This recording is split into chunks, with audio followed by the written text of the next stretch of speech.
Greetings, friends, and welcome back to the Musings from the Mount podcast. I'm your host, Joseph Carenza. In this culminating episode of our series on initiation, we weave together the threads of humanity's great evolutionary journey, from the Garden of Eden to our very present moment, and we try to extrapolate into the future. We draw from ancient wisdom and modern understanding, and we explore how personal and collective initiation are intimately connected, and we discuss why this knowledge is especially relevant in our current global challenges. Through the use of storytelling and deep discussion, this episode hopes to illuminate the bigger picture of humanity's spiritual journey, and we hope to offer practical wisdom for navigating our individual paths through our own transformations. And we hope you enjoy it. And if you do enjoy this podcast, please consider going to meditationmount.org and donating. Your donation helps us to bring you this podcast, as well as all the other programs the Mount produces, both today and in the future.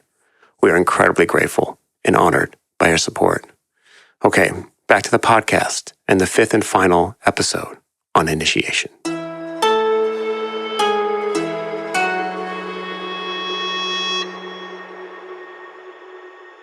So here we go with episode 5 of Initiation via the Ponder on This book from Alice Bailey. And we've made our way through the first kind of 4 initiations, and we're going to just kind of revisit them, recap, and try to make it relevant to what's going on today. And, you know, we just talking before the podcast, and it's interesting that how much this lines up with what we're going through right now as both on an individual and a collective basis. And I think that's probably for me, the big shift is the difference between the hero journey as a solo experience and the collective journey of initiation that we're going through right now. Yeah. So I'm just going to kick it over to you and say, you know, we've been through these four episodes. Where are we now? You know, where does it leave us? Well, what we've covered in the 4 episodes is the first 4 initiations. Mm-hmm. The first initiation was the initiation of birth. Second initiation is baptism. The third is transfiguration, and the fourth is crucifixion. Now, that doesn't mean much when you just read it. You have to live through it. And I guess that's what this is all about, why we're presenting this podcast, is so that people can be conscious of, oh my God, I'm on a journey. I am part of an evolutionary journey with others in the human family. And the human family itself is giving birth to a deep truth within. And that deep truth is the light of love. It's the truth that lives at the atomic heart of our humanity. And that takes seasons to unfold, just as the plants in the garden take seasons to flower and to reveal themselves. So we talked earlier, Joey, that initiation isn't this sort of glamorous, hi, you've been chosen, specially chosen, and here's your diploma, and you've been picked out of millions to be the one. Right. Let's backtrack and say, why? Well, what is initiation? It's said that initiation is a particular process that was introduced to the planet by the watchers of the planet to accelerate the process of evolution without bypassing it, but to accelerate it. Why? Because we're living in one of the most dense levels of incarnation in the solar system at this level of consciousness. It's said that the Earth vibrates at the lowest frequency with this particular level of consciousness. So it's like walking through molasses. You can easily get stuck. It's slow going. And if you just allowed evolution to take its normal place, it would take eons. So the idea of introducing initiation was a way of accelerating, of lighting a fire, of getting things moving. The big thing, though, is nothing is done to you. There comes a point when you wake up and make a choice, and that choice is a point of self-initiation. You have to take the initiative. You have to set it in motion. it's like life is waiting, but you can't engage with it until you recognize you're part of it and say, yeah, I will, I choose. So the initiation is really a response to an inner call from the soul. Okay. And a lot of people in the early stages hear this inner call and they go, oh yeah, that's what I'd love to do that, but. Yeah. And then there's a lot of sentences after the but I've got to do this, I can't do that, I'm not ready, I'll wait a few years. And it's all legit, but it means that you haven't yet lit the fire, because initiation is a fiery process. It's the reigniting of the fire inside the heart, the fire of love that lives at the heart of who we are. That has to be reignited consciously. And so initiation happens when we self-initiate the process. And the phrases that do that strike the match, are called I will, I dare, I choose. Okay. Rather than, oh yeah, I guess I should. I guess I should doesn't move anything. Yeah. Doesn't move mountains, doesn't move you, doesn't move anything. I guess I should, or wouldn't it be nice if? Yeah. Oh, I'd love to, but. So I'm sort of exaggerating, but I've been through those internal dialogues with myself. I think that's actually really I hear the call, but but it'll be inconvenient now. Inconvenient for whom? Because Joey, in the end, the only response to the call of the soul is an emphatic yes. But it takes us a while to wake up and go, okay. And it isn't okay begrudgingly. It's oh, wow. Yes, of course. I'm calling to myself. I'm not being coerced or told what to do by some outer presence. This is life calling to me. I am the aspect of life calling to myself that has forgotten who I am, or has not yet developed the consciousness to know who I am. Right. So we go back to initiation is a way of accelerating the process of evolution, which is a progressive entry into greater states of awareness, revelation, and manifestation of the indwelling life. I mean, that's one way of wrapping it all up. But so anyone listening to this is, well, I don't believe in initiation, or I don't believe. It doesn't matter what you believe in. Life is going to keep knocking on your door. Well, it is always knocking on your door. Sometimes you don't hear it, but when you hear it, you can say, oh, I can't be bothered to open it because I'm engaged in something else. But when you open the door and you meet life, and life says to you, are you in? You know? And you go, oh, yeah. Can you come out to play? Yeah. Okay. And then that consciously places your feet on the path. And that's what we're talking about with this series, is when you consciously place your feet on the path. There's no glamour attached to it. Now I'm better than somebody else. It simply means I've now agreed to take the tests, to develop my capacity to be responsive to the call of life. And it's going to take me through some pretty tough training. This is spiritual boot camp.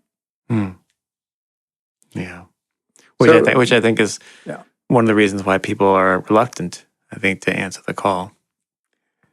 Exactly, because it means getting out of your comfort zone. And we're actually recording this in Scorpio. In fact, the exact time of the full moon in Scorpio is in a few hours from now. And one of the tests of Scorpio, and one of the 9 heads of the Hydra that Hercules has to overcome, is physical comfort. Not that it's a bad thing, but if we sort of just hang out in some sort of warm pillow-like existence, that's not going to ignite the evolution or the growth of our inner life. It's just going to sort of put us in pralaya, put us in some sort of suspended animation for a while until the pressure gets too great. Hey, I can't lie here all day. That's right. Got to get up. Yeah. So when do we get the wake-up call, Joe? What is it in you and what is it in us? What is it that gives us the wake-up call? That's a very good question. And I think for me, I mean, this was a journey for me that started, I think, from my first breath. But the wake-up call for me was realizing that if I was going to rebuild my life from scratch, then it was going to have to be in a mindful fashion. And when you're doing that, I think in some ways I almost got a blessing or a bonus, because I did have to start from scratch. And if you're in your your mid 40s, most people are not going to just completely start over from square one. So in some ways, I kind of by going through one of the most difficult things, I actually got kind of a bonus, or like it wasn't easy. Let's put it that way. But the choice was kind of, well, do you want to live or do you not want to live? So it was a much more basic element for me. But it very quickly became, if I'm going to do all this work, if I'm going to make this effort and turn the ship around and really rebuild my life, then what's the point of doing it in a way that is not in line with the true calling, the true note that I have in my heart that was always there? So that was always there. I always heard the knock on the door. This was the I could finally answer it, and for me, I guess there's never been a singular epiphany moment. It's a series. It's a concerto. It's a concert. It's an ongoing symphony of notes and of experiences, and constantly going back and reevaluating and trying to find the balance between being introspective and proactive. And so I think that's, for me, I think that's part of it. And the more that we look at initiation, the more that we look at these concepts, I see how they, you can call it whatever you want, but man, this is what we're all going through. Exactly. No, that's beautifully expressed. Yeah. Initiation requires a concerted effort. Yeah. It's a concert. Yeah. And I really think that we're finally able to, as a group, as a large group, we have, even if we don't have the intellectual vocabulary, we're now starting to have the emotional vocabulary. Yes. To be able to actually go through this as a group. And when one opens the heart is the greatest navigational aid, because it has true discernment. Mm-hmm. Now, the mind can rationalize and justify and do lots of things to tell you why something is right and wrong, why you should or shouldn't do something. The heart knows what is right, what is true. So discernment comes from listening with the ear of the heart. Yeah. And more of us are learning to do that. And the more we do it together, the more we're going to be on track. Mm-hmm. So that's really key. What I'd like to do is, because we've covered the four initiations, I said the first initiation is the freeing ourselves, the liberating ourselves from the gravitational pull of materialism. In fact, each stage of initiation is a liberation from a previous conditioning. Mm-hmm. Right. And so first initiation is the liberation from the addiction to materialism, and said that that's what we're facing collectively as one humanity, the first initiation.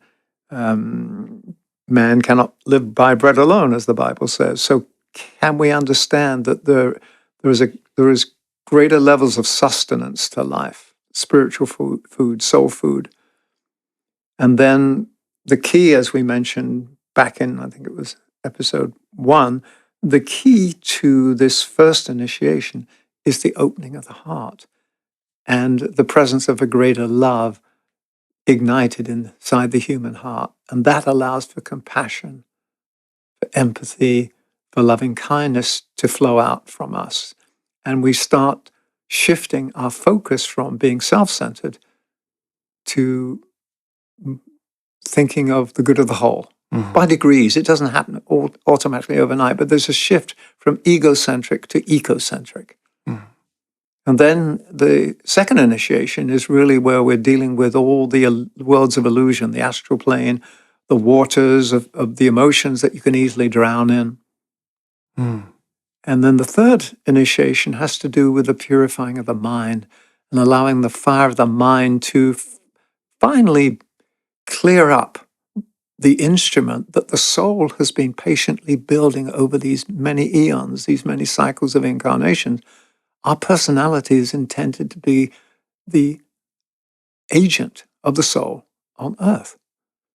And so at the time of the third initiation, you finally cleared everything away, and you're not attached to material things, you're not attached to emotions, you're not attached to beliefs, it doesn't mean you don't have belongings, you don't have feelings. We touched on this, the difference between, for instance, emotions and feelings.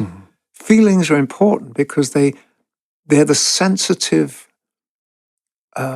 rapport we have with life. It gives richness and color to everything, which is different from being emotionally hung up and overwhelmed and submerged. And likewise, the mind is needed because the mind is this tool, just like a sculptor would take a chisel and a hammer and carve out of marble this statue. Out of the mind, we actually carve out new thoughts and new thinking. But that's with the higher mind. The lower mind, in its rational nature, it's either on or off. It's yes or no. It rationalizes. The higher mind, when it's developed, actually connects us with inspiration and imagination and the higher realms of destiny, and allows us to be this creative agent on earth. That's why the third initiation is really the breakthrough where all the sticky threads from the lower are finally being removed, which is why, from the perspective of the Masters of Wisdom, it's said that when you take the third initiation, they consider it the first. The rest was just the preamble. Right. Hey, this is the work you've got to do to get through the door. But for us, taking the first and second, it's a tough road, as you say. I mean, that's because it also says in the Ageless Wisdom teachings, we're quoting from the Alice Bailey materials because that's part of our lineage, that many, many incarnations take place between the first and the second initiations. It's a long, tough road because you are dealing with extricating yourself from the substance that we've immersed ourselves in. And remember, the lower planes, like plasma, all our feelings, all our thoughts have created a world. And we use the parallel or the example of the Matrix, the movie The Matrix. So when you're in the Matrix, you're inside a self-created world. And the only way to be free is to unplug. So you could say that the path of liberation is the unplugging of ourselves from the previous gravitational pull or the previous magnetic pull of a lower level. A lower, I don't mean in a judgmental way, but lower in frequency. Because the highest frequency that lives inside us is the monadic fire, the soul, and it can't live in a vehicle that is not of a frequency that can hold it. So the whole objective of initiation and this journey on earth is to create an instrument that can express the inner life. As we said before, there are two things. There's the indwelling life and the form. And very often we identify with the form, the Joeys and the Michaels and my status, my professional status, my financial status. That's who I am. No, that's not at all who I am. I am that I am. And therefore, initiation is a growing capacity to live into the truth of who we are by jettisoning, removing, liberating ourselves from the things that we've used to get this far. They weren't wrong. They've served us to now. And when a form has served its purpose in nature, it decomposes, it gets recycled. Sometimes we're willing to recycle some of the forms we've used, some of the emotional attachments, some of the beliefs. But in the end, when you let go, the only thing that remains is that which is true. That's what I'm learning. Yeah. So initiation really is a journey into truth. The truth of who we are, not truth as a belief or a dogma. Yeah. The true it's a process of revelation. Thank you. Yeah. And that's really important because we are in the age of revelation, which simply means the more we create an instrument that can be of service to the soul, the more the soul can reveal itself through us, to us, but also as a gift to the world. So it's really important that we consciously tread this path together as sisters and brothers. So anyway, that's, if you like, that's one way of encapsulating what we've covered in the past 4 episodes. And I figured in this 5th one, we just sort of wrap it up, maybe tell a story from how it began in the Garden of Eden and bring it forward right to the the end of the story. Right. And we need to say now that what we're presenting is in mythological terms. It isn't like technically this is how it is and this is how many zillions of years it takes. There is an occult lens you can look through that will give you all the different lengths of the manvantaras, the ages of revelation. We're not doing that because what awakens the soul and what reminds us is a good story. Mm-hmm.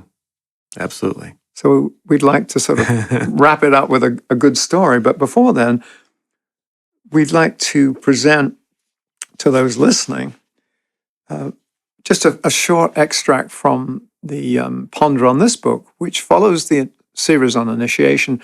It has to do with inner training because we don't walk blindly along. We can ask for help because, as we said before, the mentors that watch over us are these postgraduate humans, these masters of wisdom. They've trod every step we have trodden or about to tread. They know all the twists and turns. They know all the trials. They know all the deceptions. They know all the illusions. They know all the pitfalls, and they know how to get through it. But they're not going to bail us out. They're going to be there to respond when we ask, hey, can you help me? Yeah, I can help you with a hint. I'm not going to sort of pull you along. You've got to do it yourself. But we're here to support you. So we have this incredible band of mentors that we can reach out to for support. And their support could simply be that they send energy of courage and determination to us. And we go, and it sort of puts more wind in our sails. And we feel, okay, buoyed, and we don't feel as depressed. Rather than tell us being told, you need to do this at the next turn, go right, or do this. Mm-hmm. They're not going to be the navigational aid at that level. We've got to figure it out ourselves. But they can guide us on the path through illumination and actually answering very specific questions that we have in a way that doesn't take away from the gift of us discovering the answers ourselves. Mm-hmm. Yeah. Because that's a crime. To take away the birthing process. Mm-hmm. If I tell you the answer, it's not an answer. It's just it's something. It's only meaningful when you've come to it yourself. When you've had the big aha and go, oh yeah, mm-hmm. Then you own it. Otherwise, you're adopting. Right. So this is this section, Joe. It's a short one. It's called Inner Training. Okay. And he's basically saying, why do I write all these books? Why am I giving you all these hints? All right. So he said, the objective of all inner training is to develop the esoteric sense and to unfold that inner sensitive awareness, which will enable a person to function not only as a son of God in physical incarnation, but as one who also possesses that continuity of consciousness, which will enable him to be interiorly awake as well as exteriorly active. This is accomplished through developing the power to be a trained observer. That's important. So this is the whole thing of being in the world but not of it. Right. You're fully engaged every day, and yet you are also witnessing yourself being engaged. Mm-hmm. Yeah. It's a level of mindfulness and that I think we're collectively coming into this process. That our actions have consequences. How we're affecting people. How just our energy, our tone, how everything affects other people. And then being aware that that's something that you should maybe be aware of and possibly accountable for. Well, the advent of the mindfulness movement is perfect timing.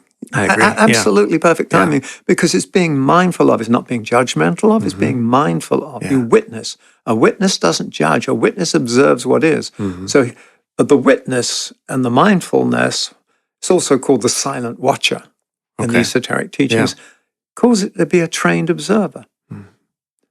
Then he goes on to say, my underlying motive is ever the same, to indicate the way of living process and to stimulate that divine curiosity and that sense of outgoing spiritual adventure an eager aspiration for progress, which is latent in all disciples and which, when stimulated, will enable them to proceed more serenely and sanely upon the path of return. I love that. Serenely and sanely. Yeah. Yeah. Because you can lose your mind in this sometimes, Joey. Yeah. Absolutely. It's it can be treacherous. It can be, because you're dealing with the most important things, the very core root operating system, your shadow work, all your so-called demons, or daemons. And, this is core stuff. And, you can get thrown out of the boat. So he's basically saying the reason all these teachings are out there and I'm delivering them to you is so you can walk the path sanely, serenely, more powerfully. And then the last sentence, he says, otherwise, the practical value of that which I seek to impart is of no real importance at all. Yeah. So he's going back to, this has to be applied. The esoteric teaching has to be applied wisdom. Right. It can't just be for your own, oh, isn't that cool? I like that. That's a cool concept. You can't be fed by cool concepts. Yeah. The path of initiation is trodden. It's a path of action. You have by to, applied wisdom. You apply yourself. I find that, it's very simple language, but it's like, oh, it's that simple. Yeah, it really is. And then he goes back to some of the things we've covered in the requirements for the other initiations, the first, second, and third. Increasingly, must your inner life be lived upon the mental plane. This doesn't mean you're always in your mind. It means you're above the waters of the emotions and not submerged, or you're not stuck in the soil. So increasingly, must your inner life be lived upon the mental plane steadily and without dissent. Must the attitude of meditation be held, not for a few minutes each morning or at specific moments throughout the day, but constantly all day long. See, that really is another measure, is when your life is a meditated life. Yeah. Not one where, I better meditate now, or it's time to meditate, but life is a meditative journey. It's said that the soul is in constant meditation, which means it's constantly active on its own plane. So if we're going to be in touch with the soul, we have to be in rhythm with its rhythm, which is to be in constant meditation. So at some point, every waking moment has to be an act of meditation, which doesn't mean you sort of roll your eyes upwards and you're walking in some pious way. It means you're connected. Your soul and its instrument on earth, there's no gap. It's mindfulness times whatever to the to the nth degree. Right, exactly. Yeah. So I find this really, really powerful. That it isn't just a practice you do in the morning. Oh yeah, I meditate in the morning. Because it says in the end, the masters they do meditate specifically around certain things and send energy, but basically the whole life is a meditated life. And we've said before that if you always thinking about what you're going to do ahead of time and how it should be and what your limits are, you're living a premeditated life and not a meditated life. A premeditated life already sets out what's possible in the future. A meditated life allows you to unfold those things which are not yet possible. Okay, yeah. That's a very distinct difference. And otherwise, it's Groundhog Day. Yeah, and we go back to our favorite movie. So let's take the next sentence then. It infers a constant orientation to life and the handling of life from the angle of the soul. Yeah.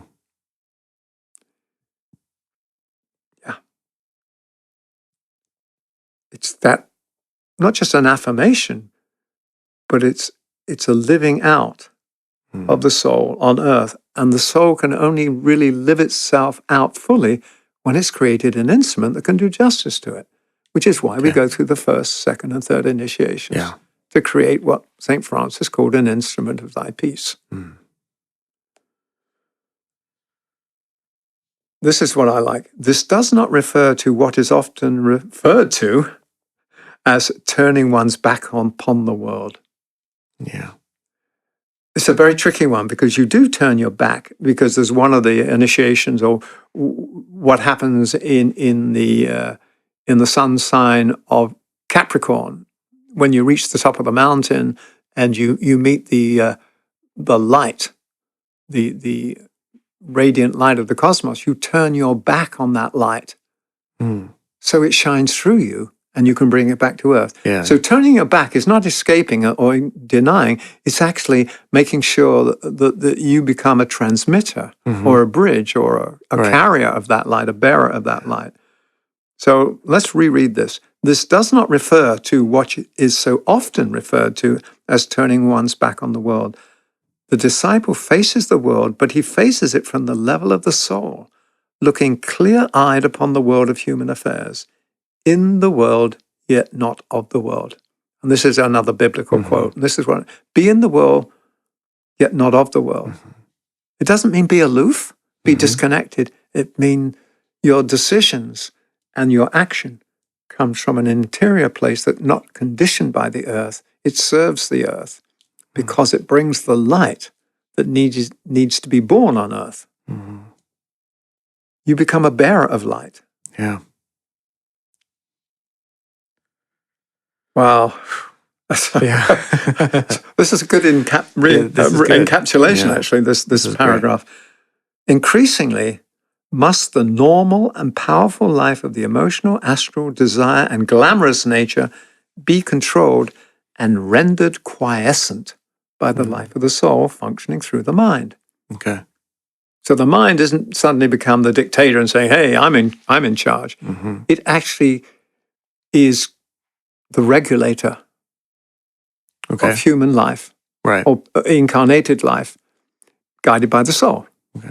It says, no, I don't think I'll do that. That doesn't feel wise. I've got, on my little altar, I got a little phrase that a friend of mine helped me create during a very difficult period recently, and it says, I live in integrity with myself. That's what the soul is seeking to do, to live in integrity with itself in time and space and substance. Yeah. And it needs an agent. We're the agent. We're the agent. And we don't realize that. We're acting as a survival mechanism. Yeah. We're trying to bring system integrity to the whole. Thank you. The whole being. Yeah. So, the emotions which are normally self-centered and personal must be transmuted into the realizations of universality and impersonality. The astral body must become the organ through which the love of the soul can pour. Desire must give place to aspiration, and that, in its turn, must be merged in the group life and the group good. Glamour must give place to reality, and the pure light of the mind must pour into all the dark places of the lower nature. I mean, that's basically what we've been covering in the last 4 episodes, Joey. Absolutely. I'm going to read that again because this is it. If you want to know what we've been talking about, I recommend that you go back and start it. The first podcast. But here it says, the emotions which are normally self-centered and personal must be transmuted into the realizations of universality and impersonality. The astral body must become the organ through which the love of the soul can pour. Desire must give place to aspiration, and that in its turn must be merged in the group life and the group good.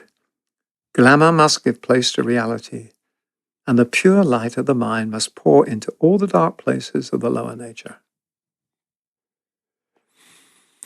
So he's saying, look, this is why I'm writing all these books, is to help you with this. Because once you've gotten to a place, you'll have access to all the wisdom you want. Yeah, that's interesting. You'll be plugged in. Yeah. At the moment, you don't have access denied. Right. Or it's not accessible. We haven't earned the right to access it because we haven't developed the instruments of access. I also like that gives a kind of a frame around the idea of having the hearth that can contain the fire. Yeah. Like, so if you were to have access to all this, you would just be burnt up because you couldn't handle it. And we kind of see that playing itself out in the way that we deal with information and data, here in 2024. If you can get overwhelmed with the amount of data out there, you have metadata. Yeah, there's data and metadata, and this, and also just the idea of a news cycle. If you think of like a news cycle, like a clock cycle in a computer, I mean, it used to, a news cycle sometimes, even when I was a kid, could be several days. Could be now. I mean, what, 15 minutes? Yeah, I mean, 15 minutes can be, the whole world can change several times. So. Yeah. Well, that's part of the acceleration. Yeah. Remember, time is an illusion from the perspective of the soul. That's right. Time is how the mind, the mental function, processes the sequential journey of the incarnated agent of the soul. Mm-hmm. Because if you got it all at once, it would you've got to unravel. That's right. You've got to unfold the unfolded. Yes. We go back to the David Bohm thing. Right. The unfolded universe, everything is contained in everything, as Anaxagoras, the Greek philosopher, said. Mm-hmm. That means you've got this organism, and inside is contained the whole universe. Mm-hmm. But how do you access it? By unfolding the enfolded. And you unfold it in time and space and substance, which is what the journey of initiation is. Mm-hmm. And it's said that the first 3 initiations have to be taken during incarnation. Mm-hmm. We emphasized this last time and said, because it's not a written test. Yeah. It's an in-the-flesh examination of our capacity. Yeah, it's your driving test. It's your driving test. So you don't just do the written test. You've got to show that you can drive the vehicle. Yeah. And it requires in the flesh or in the vehicle answers. Mm-hmm. So this is why we are born on earth. Some people say, oh, why am I here? I wish I didn't have to reincarnate, or I'm not going to reincarnate again. Who makes that decision? The soul says, hey, you haven't built my vehicle yet. There's still work to be done. That's right. Go back. It's not a punishment. It's just where we fashion, where we craft this instrument that can express the soul in time and space is during an incarnation. Yeah. But anyway, there's a wild one. So he ends this section with 2 sentences. So let's wrap this up. As you extend your power to grasp the needed lessons and learn to train your minds to think in ever wider and more abstract terms, you draw from me a correspondingly adequate instruction. That means that ask and you shall receive. Okay. Hey, if you're earnest, ask and I'll give you what I can. And then you have to digest it. And then you may be ready to receive something else. The last sentence really puts the onus back on us. The limitation to the imparted truth lies on your side and not on mine. Oh, wait. The limitation to the imparted truth lies on your side and not on mine. Ooh, that's more powerful than I thought it was going to be. Well, because it's saying, look, don't blame the wisdom.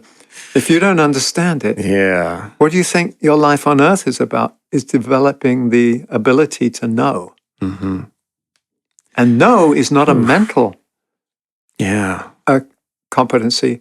Knowing is in your blood and bones. There's this knowing of what life is because you've experienced it. Mm-hmm. It's a lived experience of life. Man. That is what knowing is. The other is knowledge. Knowledge is the concepts that you hold in your mental frame. Yeah. But a lived experience is what is called in the spiritual teachings true knowing. Yeah. Wow. I really love that last line. That's a prime mover. Yeah, he's saying, don't blame me. Mm-hmm. Or don't blame life. Yeah. And I guess that's once we start blaming life for, hey, this is a fine mess you've got us into, Ollie, like the Laurel and Hardy movies. You don't blame somebody else for getting you into a mess. Right. And I think that's particularly poignant right now. Well, there is this wonderful phrase from psychology that I love. It says, you cannot talk yourself out of a situation you've behaved yourself into. Ooh. Oh, yeah. You cannot talk yourself out of a situation I've learned that you've one the hard behaved way. yourself Yeah. in. You've got to behave your way out of it. That is right. Wow. Yeah, and that's what this all comes down to, isn't it? Yeah, I think that's certainly very apt, and I think my experience in life, has proved that to be the case. Man. So initiation basically lights a fire underneath us. Sure does. And it accelerates, but it doesn't bypass. You don't skip steps. You're not given some sort of get out of jail card and now we're going to take you straight to heaven. Right. You can't get to heaven unless you do the journey, because heaven isn't a place somewhere else. Right. It's the revelation of an embodiment of the truth that lives inside us. Yeah. It's big difference, Joey. It is a big difference, and it's down just the idea of like you're searching outwardly instead of inwardly. That is such a dichotomy that I think it's overlooked too much. This external looking, the kingdom of heaven is inside you. Well, yeah, the kingdom of God is within. Yeah. And yet all of the mythologies, the heroics and the hero's journey, the search for the Holy Grail, Parsifal going out, or it's King Arthur and the knights, it's always on an external journey. But that was to really tell the story. And those that understood would go, oh, this is an inner journey they're talking about. Right. It was to shield the true story from the ignorant. Right. The fact that you and I, on most podcasts, will pronounce the spiritual axiom, energy follows thought. Now, that was a guarded secret before. Right. Because it was like giving a power tool to a kid. That's right. Yeah. Yeah. But now it's commonplace because we know. Because I remember when I was doing counseling, you get people who have created an incredible mess in their life. And you think, my God, what an incredibly powerful being you are. Look what you've created. Yeah. How did you create it? Well, you created it by adding fuel to the fire, by being fixed on these ideas, on these emotions. But what you're demonstrating is the inner life will reach a point of precipitation where it has to show up as an outer expression. And if you've created a real mess on your inner, it will show up on the outside, not to punish you, but to show you these are the consequences of your inner actions. That's just as you pointed out earlier, Joey. Yeah. It's a mirror. Yeah. That's a very interesting way to even go about looking at it, because you can, if you're trying to counsel someone that has made a big mess of their life, you could like, look at this. You did it. Look at this amazing job you did. Yeah, how do we apply Yeah. this process in a more positive way? So what do you want? Yeah.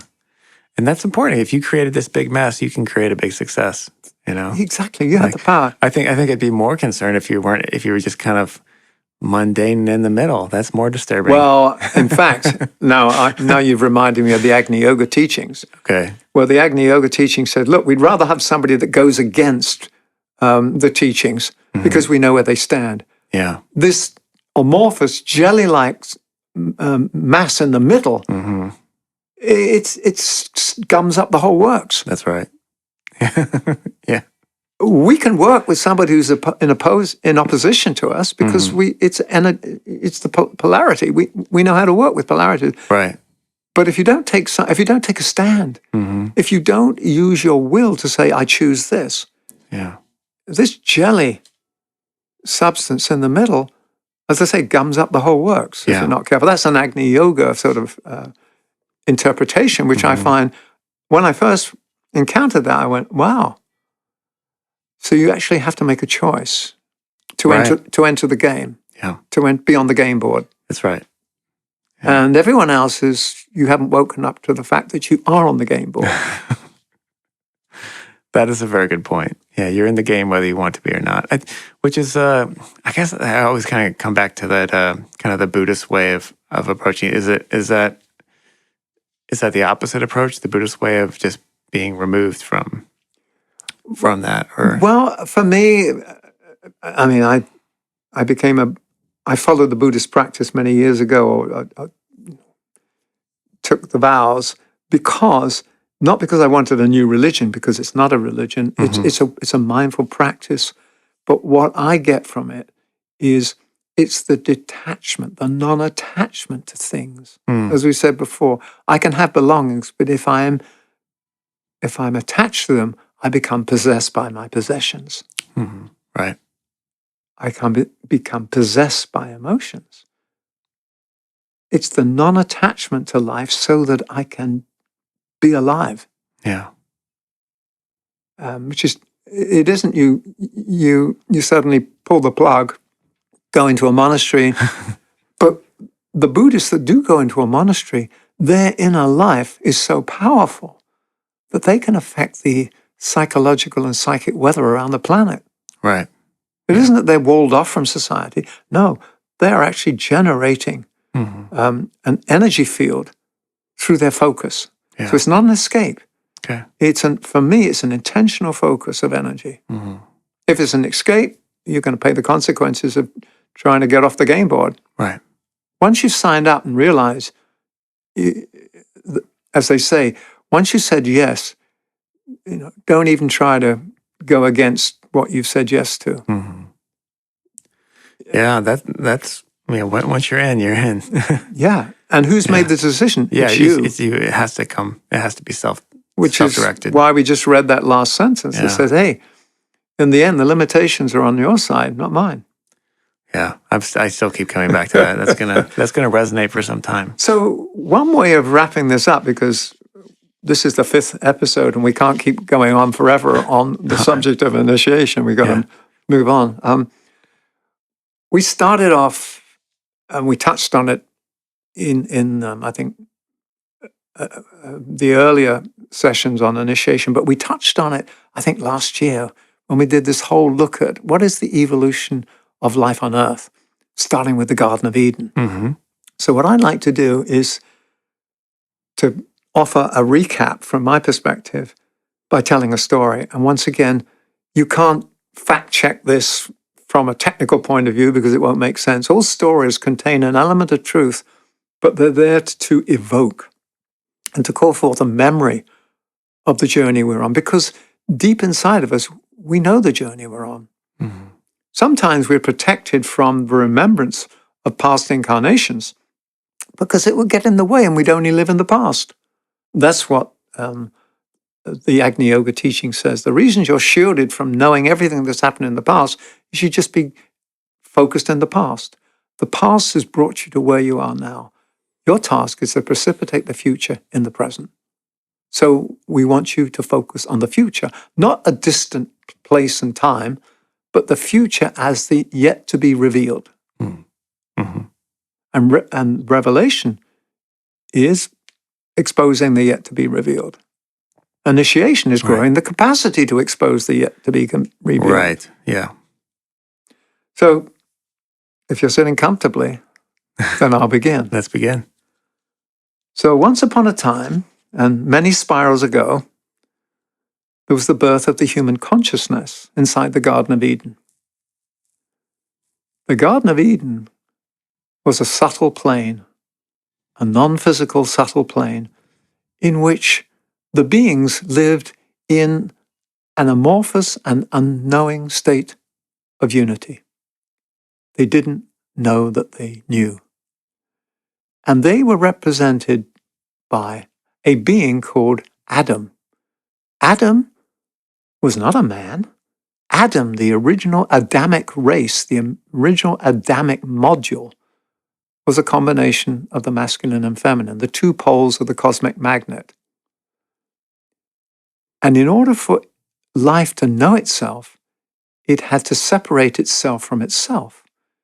And so the Bible story talks about God took a rib out of Adam and created Eve, which sounds like, well, man was the first and the woman was subservient because it was created out of man. I think that's a misinterpretation. I believe Adam was the merger of the masculine and feminine, and this was the first cellular division of consciousness, the separation of the masculine and feminine. And how did they do it? The story goes in the Garden of Eden, the serpent, which always represents wisdom, It's not some slippery serpent of desire, as we often think of it. The serpent offered to Adam and Eve, or the Adamic being, the knowledge of the fruit that grew on the tree in the Garden of Eden. And the knowledge was the knowledge of duality.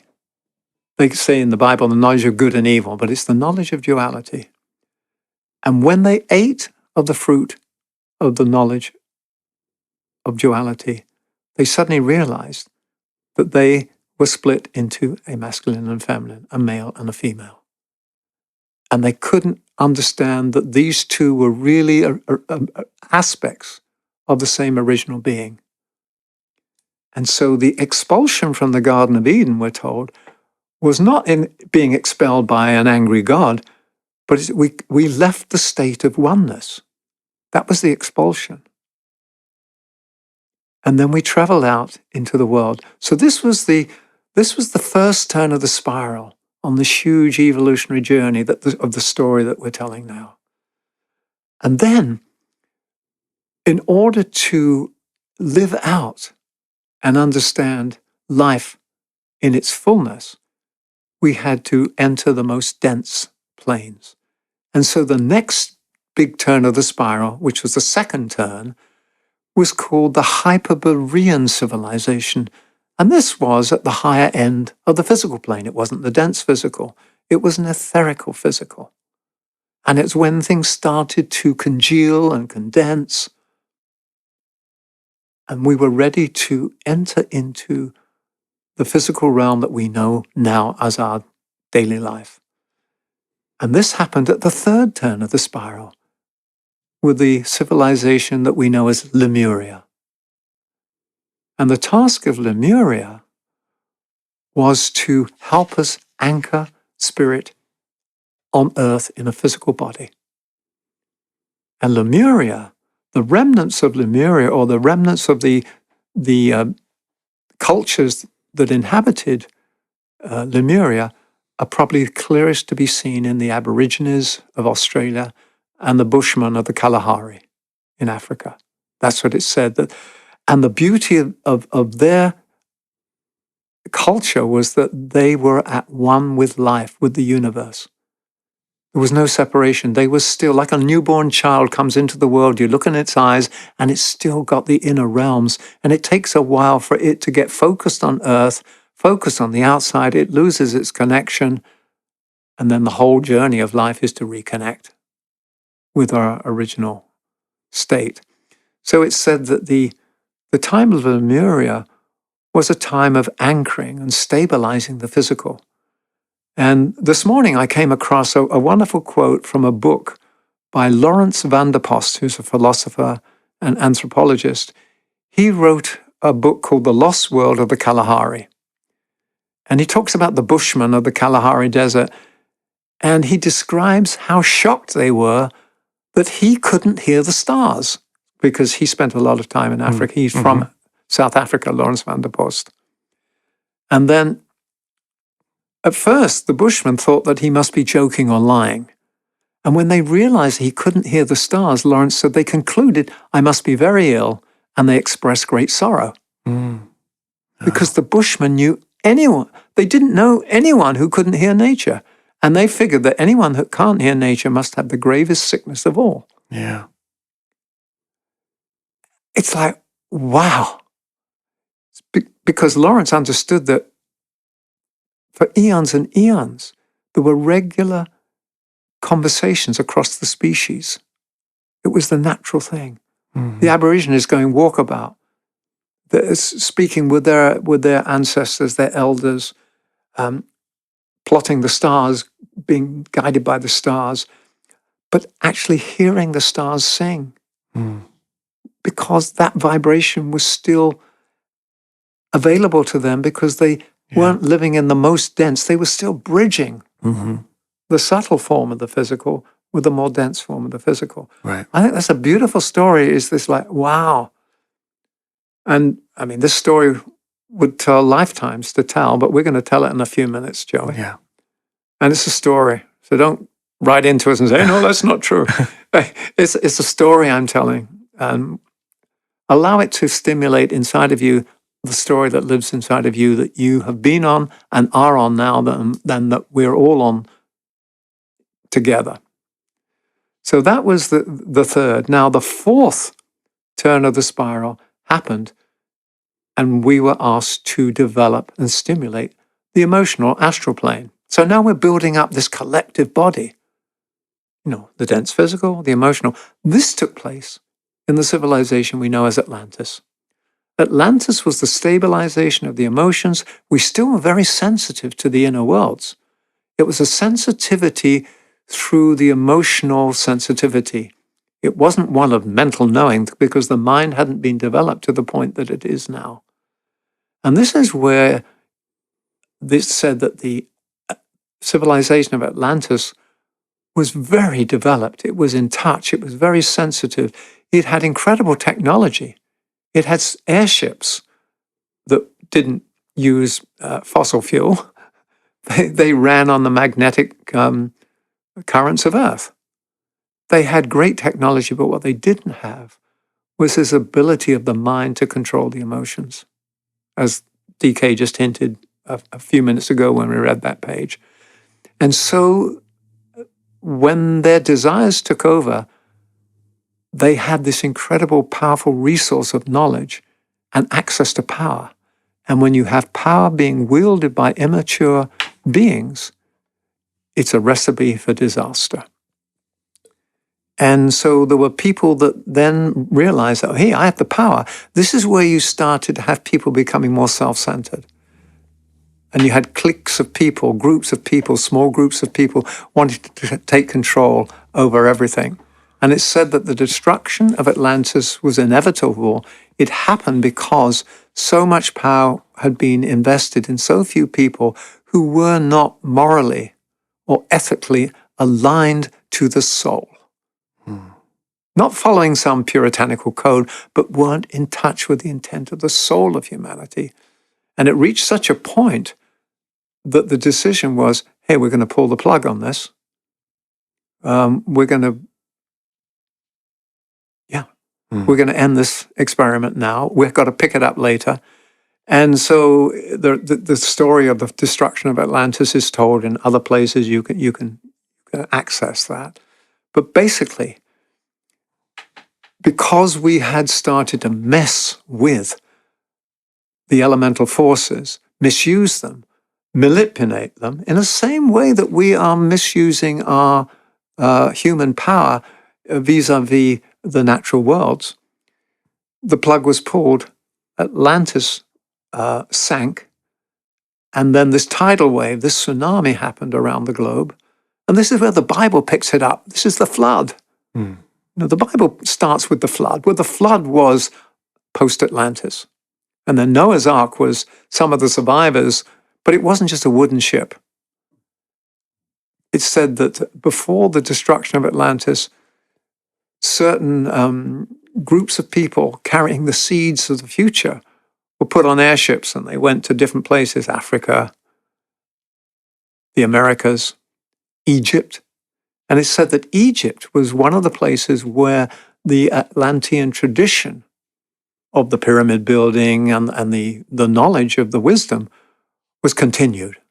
So how suddenly did the Egyptians understand all this sacred geometry and all these insights? Because they were there to replant the seeds that had to be saved and carried from a continent that was being destroyed. So once again, you don't have to believe a word I'm saying, but this is the story that I've sort of interpreted, and it makes a lot of sense. So now we come to the fifth turn of the spiral, which is what is the Indo-European continent. This is our civilization, and its task is to develop the mind. Now, when you develop the mind, the first thing you develop is the concrete mind, the rational mind. Until you can integrate it with the higher mind, and the higher mind is the bridge to the intuition. However, before you can bridge the intuition, you are locked into the rational mind, and the rational mind starts to make decisions, like AI does, on what it already knows. not on what the soul is telling it from beyond time and space. Mm. And so our mind then becomes the slayer of the real, as it's called. Okay. And we create out of our mind a whole new world, the Matrix. Mm-hmm. And because our ethics, just like Atlantis, our current ethics and morals are not lined up with the integrity of the soul of our humanity, things are getting wobbly on the planet. We've got extreme weather conditions, extreme psychological conditions, extreme political situation, extreme. In fact, it's said that the Master DK in the Alice Bailey writing says that we are now facing the same tests that they faced and failed in Atlantis, which was a small group of people with all the power. This is no judgment. It's just this is what you're dealing with, rather than the power being the power of the soul of humanity to work through all of its component parts, the whole of humanity. And so what we're facing now is the liberation of the soul of humanity from the imprisonment of the many by the few. And I know that could sound like a political statement, but it's not. It's an energetic statement of fact from an esoteric point of view. Right. And we are at each of these big spirals that we've talked about, whether it's the Adamic race called Eden, the Hyperborean, which is the identification, Lemurian, which is the anchoring in physical matter, the Atlantean, which is the development of the emotional and the inner, and then now this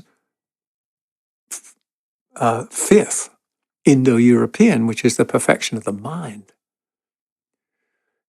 Inside of each large spiral are 7 sub-spirals. And it's said that we're on the sixth sub-spiral of the 5th. Now, this is where I can get a little technical for a while and break the storyline. Because we're 5.6 and we're moving towards the 6th spiral, because the 2 6s are in resonance, the 5.6 actually can be in resonance with the greater 6 that awaits us. And therefore, we begin to pick up intuition. We begin to pick up the level of consciousness that will be developed in the next big turn of the spiral, the 6th. So, once we've completed this 5th spiral, and we've moved on from the Indo-European continental focus, we are going to move, it's said, to something called the era of peace, Pacificus. And it's said a new continent will arise inside the ring of fire. And many people know the ring of fire is this sort of, all this volcanic ring. And inside this ring of fire, it said a new continent will emerge. And the center, the heart of this new continent will be where currently Brazil exists. It doesn't mean that Brazil is the center. It means at the moment, where currently on the planet Brazil exists, there will be Pacificus, because each new turn of the spiral has to have a corresponding form in which to grow. You know, whether it be called Lemuria, Atlantis, Indo-European. So Pacificus will be the continent or the psychic physical space in which we will grow our capacity to intuit, to be in imagination and connection with the spirit of who we are. And then it said this final turn, the 7th spiral, will bring us to the final flowering of humanity. It's really Eden at a higher turn of the spiral. And this is where we haven't a clue what lies ahead, but the story hints that at the end of the 7th cycle, because it takes 7 seasons to complete the full flowering of our human consciousness, we will have reached a stage where in the 7th cycle, we will develop the ability to be in touch with divine will, and for divine will to suffuse all of our being. Therefore, we become at one with life. It is the crown of creation. It's the full flowering. And it's said that the bodies that we will occupy at that stage won't be dense physical human, but they will be as they were in the Adamic, in Eden, but at an entirely different level of frequency. It will be a re-merging of the masculine and feminine with the help of the devas and the angels. The divine hermaphrodite will be that being that is the crown of creation. The divine hermaphrodite is the original amorphous unity inside the Garden of Eden, yet this time, this is a being that knows itself to be itself. It's the full cycle. Now, I mean, there are different ways of telling the story. I would have told it differently yesterday. I will tell it different tomorrow. But that's how I hold it, not as a belief, but as this is the journey we're on. And as it reveals itself to us, then we go, oh, right, this, I thought it was going to look like this. It is actually this.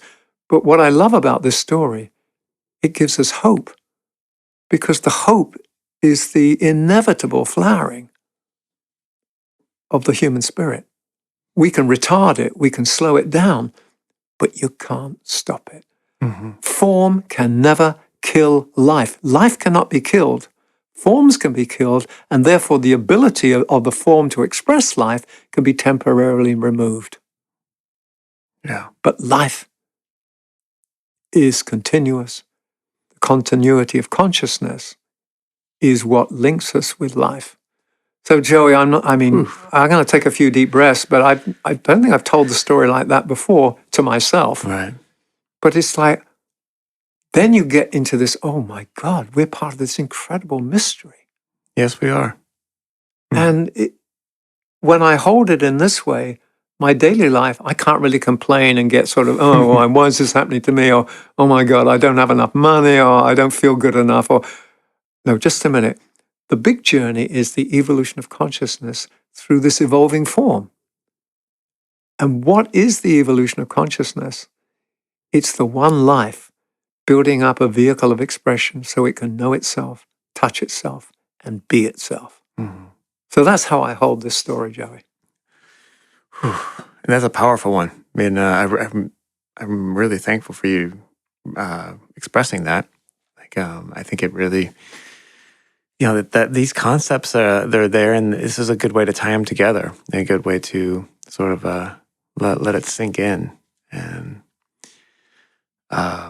it's certainly you can see how it's playing out. When you look at this, it makes sense. This is an evolution of an iteration. When I think of, I was saying before, like, people have an idea of what now, because of software and hardware updates, we understand what it means to iterate. You get the new operating system, or you get the new iPhone. It's like, it's still an iPhone. It just does something a little different. So the question that you and I had, we talked about it before the podcast began, is, so how do you apply this? Because like, as the Tibetan says, unless you apply it, it's useless. Yeah. So how do you apply this? What does this story mean? Well, for me, understanding that at the moment we've developed the rational mind, but it's not yet consciously connected with the integrity of the soul. Therefore, It's not being informed by the soul. A lot of our decisions are made by using the mind it's being directed by our lower desires still.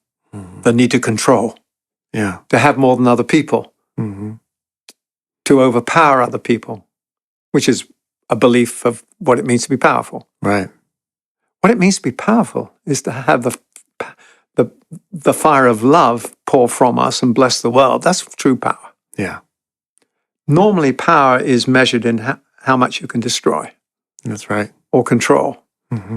Not how much love you can bring into the world. Yeah, I was going to say, how much love can you hold? How much consciousness can you hold? Yeah. How strong is your heart? How much fire can the hearth of your heart hold?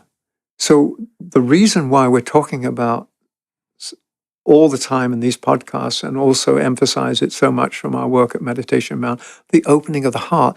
The opening of the heart allows the mind to be connected with a deeper dimension of itself. Which is why we say, invite your mind to live inside your heart. Because the heart is the true organ of knowing, perception, connectivity, receptivity, radiation. It is the number one organ. And everything has a heart. The universe has a heart. The galaxy has a heart. The solar logos has a heart. The planet has a heart. We have a heart. It's said in the Agni Yoga teachings that the heart is that which connects us with all creation. And the heart then brings us into sympathetic resonance with life, consonant relationship with life. Therefore, we're not at odds with anything. We're not at war with anything. Mm-hmm. Whereas the mind left to itself, without this compassionate connection, can do cruel things. And that's one of the heads of the Hydra. One of the heads that represent the tests to be faced on the mental plane is cruelty. Mm-hmm. And cruelty is action that is devoid of love, devoid of compassion, devoid of an understanding of our interconnectedness. Mm-hmm. So that's why I think this story is important, because it points out the pitfall at the moment is that we could simply use the mind. And this is why there is some sort of little bit of a warning flag around AI. If we just allow AI to make decisions based on what's already known, which is programmed in by people that already have unfulfilled desires. Yeah. That's right. We just amplify the tests that we faced and failed in Atlantis. That's right. So that's how I seek to apply it, going, oh, it is important that I live in integrity with myself, not so I'm holier than thou. No, so that the power of who I am can show up, and the power of who I am is not misused as it was misused by us, not by them, by us in Atlantis. Right. Because we reincarnate through all of these turns of the spirals. Mm-hmm. That's right. And it's said there are 60 billion monads in the human configuration. And at the moment, there's only 8.5 or 8 billion of us living on the planet. So there are more that are out of incarnation. I mean, you couldn't get 60 billion in the dense physical, but you can get 60 billion in a unified field at the most subtle level. Mm-hmm. And when these 60 billion aspects of this planetary life wake up, it's said that the monads of the human, or the human monads, make up the third eye of the planetary logos. Oh, okay. So when our eye becomes single, when we become unified, guess what? The eye of the planetary logos becomes single, and the planet's body is full of light. And therefore, guess what? It becomes a sacred planet. That's right. So we are the missing link, Joey. The missing link isn't something, an ape-like connection between a human form, and humanoid, and an ape. The missing link is the consciousness. Yeah. So what's a simple way for you to apply this in daily life? I mean, all the podcasts we've done have been about the esoteric philosophy, but seeking to apply it. But this whole series we've done on initiation, what's the takeaway for you? Oh, I can use that to help me do this. Well, I mean, I think the first takeaway is don't panic. You know?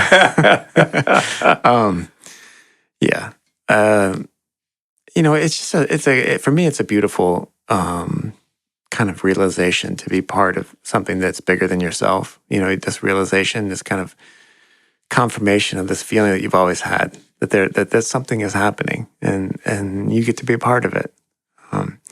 And I think that it's also a way to know that in the same ways, like you take a pebble and throw it into a still pond and you see the ripples, your smallest gestures, just the little victories that you have in your life will ripple out for eternity.